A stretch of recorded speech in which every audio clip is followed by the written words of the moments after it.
Okay, so in the video, they started, I think, with 4% of 75. And what the guy says is we can actually always change the order. So 4% of 75 is the same as 75% of 4. Now that, and in some ways it seems magical, but it's absolutely not. And I think that part of why it seems magical is because there are a lot of building blocks. I always say that learning math is like building a house, right? There are these building blocks that we are supposed to acquire throughout our journey that help us actually make sense of statements like this.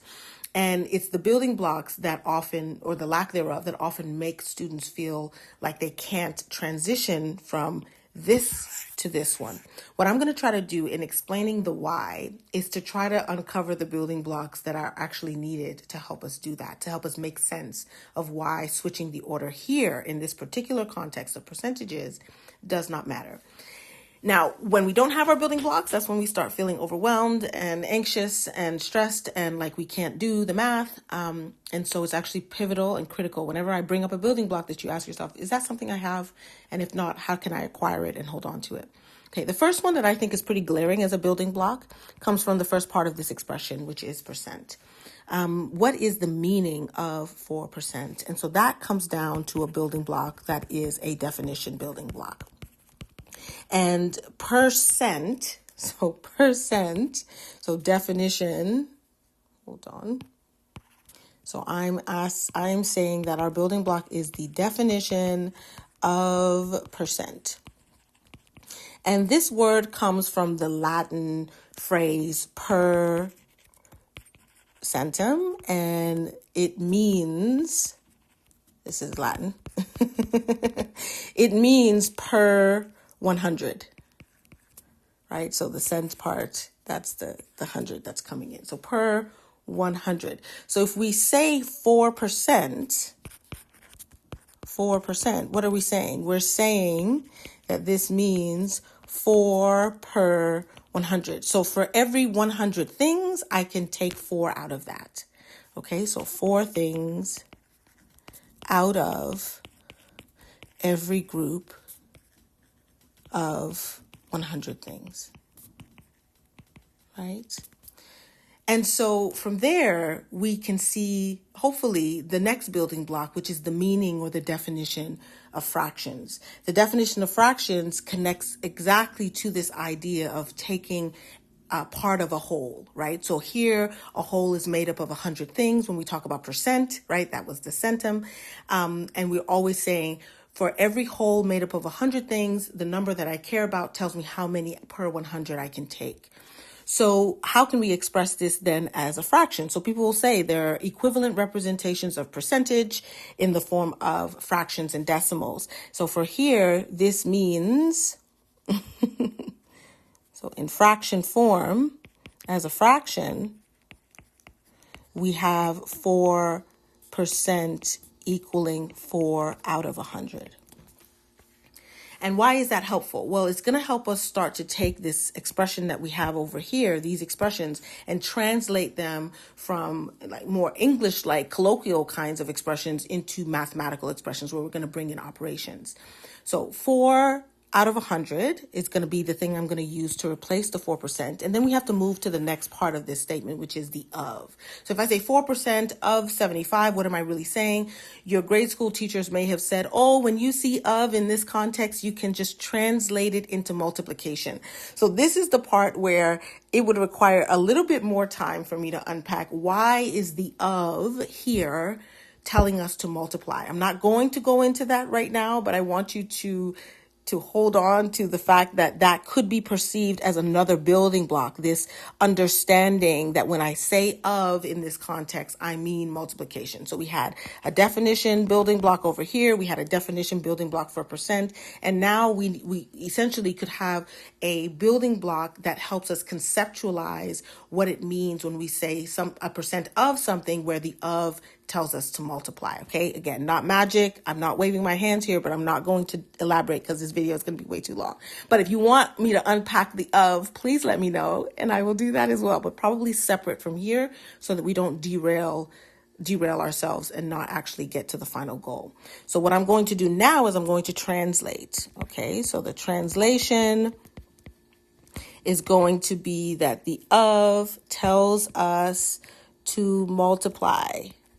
Okay, and we can unpack the why later, but when I do the translation, I get 4 out of 100 as a fraction.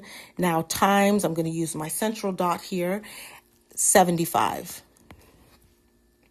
And what we're trying to get to, what we're trying to decide is equivalent. So I'm going to put a big question mark over top.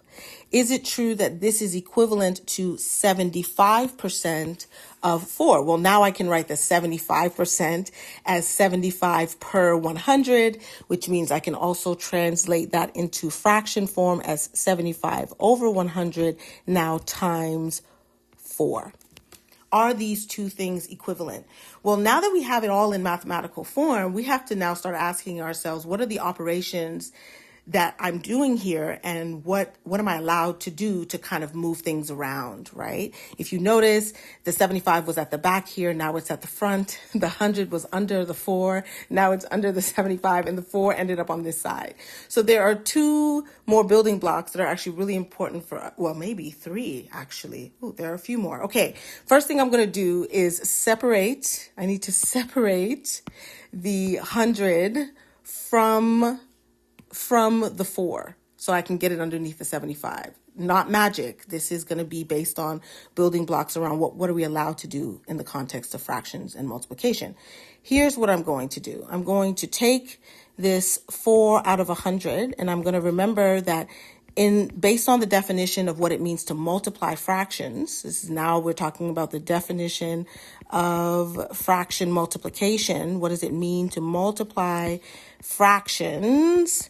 It means that I can multiply numerators with numerators. So a over b times c over d is the same as a times c over b times d. Now we are actually starting here. Right now we have 4 as the numerator and 100 as the denominator. And so here's what I'm going to do. I'm going to start with the 4 over 100. I'm going to write it as 1 times 4, or 4 times 1, over, and I'm going to do 1 times 100. I'm writing the order differently because I'm going to break it off and you're going to be able to see that. But hopefully you agree that the numerator and the denominator are still equivalent. And then from here, I'm going to write it as 4 over 1 times 1 over 100. So that's the definition of fraction multiplication. I started on this side in this more simplified form, and I'm moving started here, and I'm moving to this more expanded form so I can get this 1 over 100 away from the 4. So once I can do that, it means that I can go back to my expression that the 4 over 100 times the 75 is the same as 4 over 1, which is here, but that I'm just going to write it as a 4 now. 4 divided by 1 is 4, times 1 over 100 times 75. Right? And now you can see that I can actually go ahead and group, because I want the 100 with the 75. I can do this grouping here. I'm using another building block, which is what we call the associative property of multiplication. It says that I can do this grouping without breaking the math, right? It's associative property of multiplication. Maybe when you were in elementary school, I'm probably almost certain that your teacher probably didn't name it this way. They just said you can do this thing. But if I have, let's say, a product of 3 things, I can group the A times the B first and then multiply it by C, or I can have the A first and group the B times C. I just did this regrouping. And now I can do the multiplication again. I can use the definition of fraction multiplication again to go now from this more expanded form into a single fraction form, 75 over 100. And now you can see the percent, right? Now we see the 75% fall out, but this expression up here is 75 over 100 times 4.